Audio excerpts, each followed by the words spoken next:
the Roman Empire survived for 1,500 years. It was killed by a door, not a battering ram, not a cannon. A door that one guy forgot to lock after surviving Arab caliphs, crusaders, and the actual Mongols. Constantinople, 1453. The walls have held for 1,000 years. Every barbarian, every Arab caliph, every Bulgarian Tsar who tried to crack them went home embarrassed. The city was basically a giant stone middle finger aimed at everyone who thought Rome was finished. But on May 29th, a Tuesday, which is still considered unlucky in Greece because of this, the walls finally came down. Emperor Constantine XI tore off his imperial regalia, charged into the Ottoman soldiers, and was never seen again.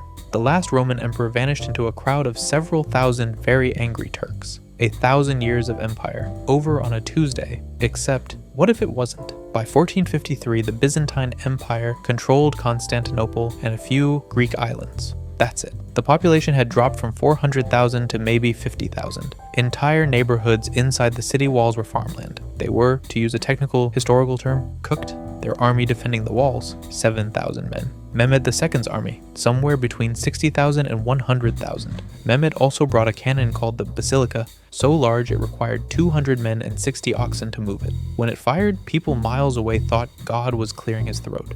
And the treasury was so empty that Constantine had to melt church silver to pay his soldiers. The priests were, as you'd imagine, very calm about this. You melted Saint Irene. We needed to pay the archers. That was a gift from the Empress. The Empress has been dead for 90 years. That is not the point. Constantine ended the meeting. The silver was melted. The archers were paid. Here's the thing nobody talks about. The siege nearly collapsed 3 times. First, the giant cannon kept breaking. The basilica was so badly designed that after each shot, the crew waited hours before firing again. Sometimes it cracked entirely. The Byzantines got very good at patching walls in between shots, which was not a skill they expected to develop professionally. Second, a Venetian relief fleet was on its way. Not enough to save the city alone, but enough to buy time. And third, the one that nearly ended everything. A Hungarian engineer named Urban had actually gone to Constantinople first. He walked up to the palace. He had blueprints. He had a pitch. He wanted to build the giant cannon for the Byzantines. Constantine said he couldn't afford him. Urban said, "How much can you do?" Constantine told him a number. Urban looked at that number for a long time. That's not a cannon budget," Urban said carefully. "That's a large dinner. It's what we have." Urban picked up his blueprints. He walked out the door. He walked directly across to the Ottoman camp. Mehmed paid him 4 times the rate, gave him a full engineering team, and said, "Build me the biggest cannon in the world." Urban built it in 4 months. It was now aimed at the walls he'd offered to defend. Somewhere in Constantinople, Constantine XI stared at the basilica from the ramparts and had what historians politely describe as a difficult morning. On the night of May 28th, the Byzantines made one final mistake. A small gate in the walls, the Kerkoporta, was left unlocked. Some accounts say a guard forgot after a patrol returned. Some say someone propped it open for 2 minutes and got distracted. Either way, an Ottoman patrol found it, slipped through, and attacked from inside. When the Byzantines saw Ottomans behind them, they panicked. The line collapsed. The city fell in hours. Now, imagine someone locks that gate. A Byzantine commander named Loukas Notaras was one of the most senior officers left alive. He was competent, paranoid, and deeply unhappy about the alliance with Catholic Venice. He'd famously said he would rather see the Turkish turban in Constantinople than the Latin mitre, which was a very controversial thing to say while literally being besieged by Turks. But Notaras committed to his opinions. In our timeline, he was captured and executed by Mehmed after refusing to hand over his son. But let's say Notaras can't sleep on the night of May 28th. He does one more patrol. He finds the Kerkoporta open, swinging gently in the breeze, completely unguarded. He stares at it. He locks it. He turns to the nearest guard. Who was watching this gate? Silence. Someone was assigned to this gate. More silence. Shuffling. Was it you? I stepped away briefly. 5 minutes. The Ottoman camp is 400 meters away. I know. Go stand somewhere I can see you, Notaras said. Don't move. Don't think. Just stand. He posts 4 guards with explicit instructions. Do not open this gate. Yes, Megas do. For any reason. Yes, Megas do. Not for a Byzantine soldier, not for a priest, not for me. If I knock and tell you it's fine, don't open it. One guard raises his hand. Even if, no, I was just going to ask. The answer is no, whatever the question is. He walks away. The gate stays locked. The Ottoman patrol finds nothing. By dawn, the assault has stalled. The Venetian fleet is sighted on the horizon. After 3 more days of failed attacks, Mehmed lifts the siege. Constantinople stands. Constantine XI, alive and furious at how close that was, immediately does something no Byzantine emperor in 2 centuries had done. He makes decisions. He takes money from the Pope. The price is religious union with Rome. This causes approximately half the population to lose their minds.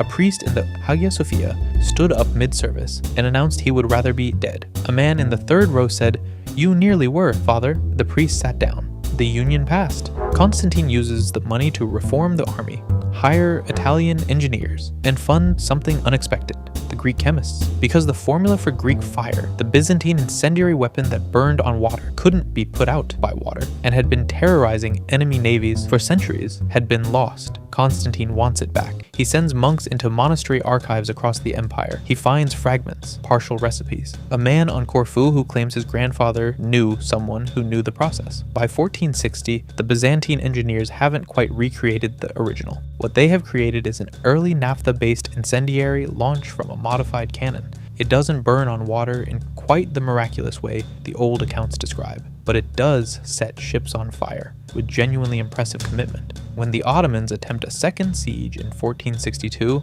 this time bringing a navy, things go poorly for the navy. Mehmed watched his ships burn from the shore. He said nothing for a long time. An aide eventually asked if he wanted anything. "I want," Mehmed said slowly, "to know why nobody told me they had that." "We didn't know, Sultan." "Someone should have known." "Yes, Sultan." "Find Urban. Ask him why he didn't know." Urban, who was nearby, said nothing and looked at the sea. After 2 more failed sieges, Mehmed's successors make peace. A grudging frontier is accepted. The Byzantine rump state survives. The Byzantines don't reconquer.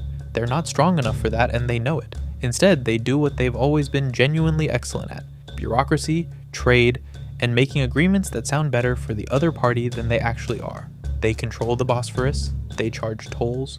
The Silk Road still runs through their territory. By 1500, Constantinople's population is climbing back toward 200,000. The Greek intellectual tradition doesn't fully scatter westward. Scholars still migrate to Italy, some of them, but many stay, and Constantinople becomes a serious center of scholarship. The printing press arrives in 1480. There is a cold war between the Orthodox Patriarch and the Pope that lasts roughly 200 years. It never becomes hot, but never becomes warm. It produces an enormous amount of very sophisticated theological argument that nobody outside the church reads, but does produce excellent Greek translations of classical texts, which turns out to be useful for everyone else. The religious union with Rome technically lapses in the 17th century after a dispute so complicated that 14 academic books have been written about it, and historians still argue about what actually happened at the 3rd meeting of the Second Synod of Adrianople in 1638. The Patriarch, when asked about it centuries later, said only, "The Latins know what they did." In our timeline, the fall of Constantinople in 1453 pushed Venice and Genoa into crisis, making the Atlantic Sea route to Asia feel urgent. Columbus sails in 1492. The Americas get colonized at speed. In this timeline, the Byzantines still control the Bosphorus and they are still charging too much. Venice still wants an alternative route. Columbus still sails. The Spanish had their own reasons, but the urgency is lower. The pace of Atlantic expansion slows. It still happens. The Americas are still colonized, and it is still bad for the people already living there, but it is slower and more contested. The Byzantines figure out very quickly that the Spanish and Portuguese are pulling enormous wealth out of the Americas. They respond by raising Bosphorus tolls and calling it Eastern Transit Adjustment. The Spanish call it other things, none of them polite. By 1600, the empire is small, solvent, and deeply annoying to everyone around it, which is essentially the Byzantine national character.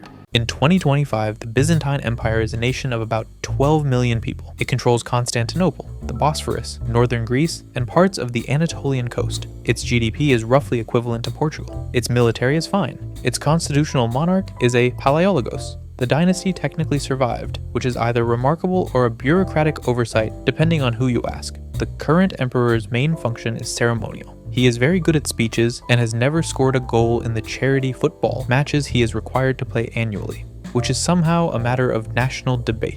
The official language is Byzantine Greek, which looks like modern Greek but has about 300 additional words specifically for diplomatic agreement that one party is planning to violate. Constantinople has 5 million people, a historic district, a financial district, a tech sector that is, predictably, excellent at encryption and inexplicably bad at user interface design. There is a Byzantine space program. It launched its first satellite in 1987. The satellite was named Constantine XI.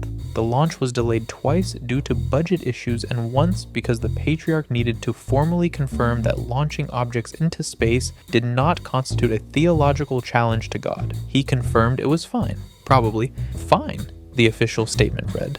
The satellite worked for 11 years. Relations with neighboring Turkey, which exists, is slightly smaller, and has a complicated relationship with Byzantium, are best described as functional. They have a trade agreement, a border management treaty, and an annual summit that both sides attend and neither side enjoys. The Byzantine football team has never won a World Cup. They reached third place in 1982, which remains a national wound. The emperor at the time gave a speech. It is still quoted at funerals. So that's it. The most enduring empire in history. A civilization that carried Rome's flame for 1,000 years after Rome went dark. That held against Arabs, Bulgarians, Crusaders, and Mongols. Saved by an unlocked gate. Not a genius general, not a miracle.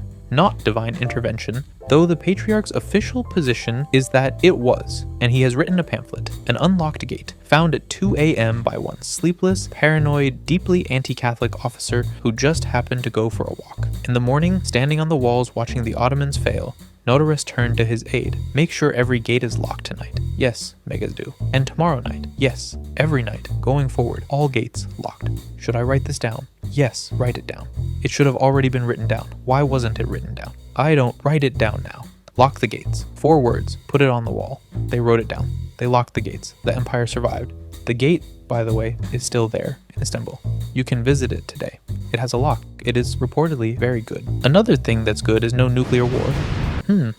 I wonder what would have happened if the world got destroyed during the Cold War.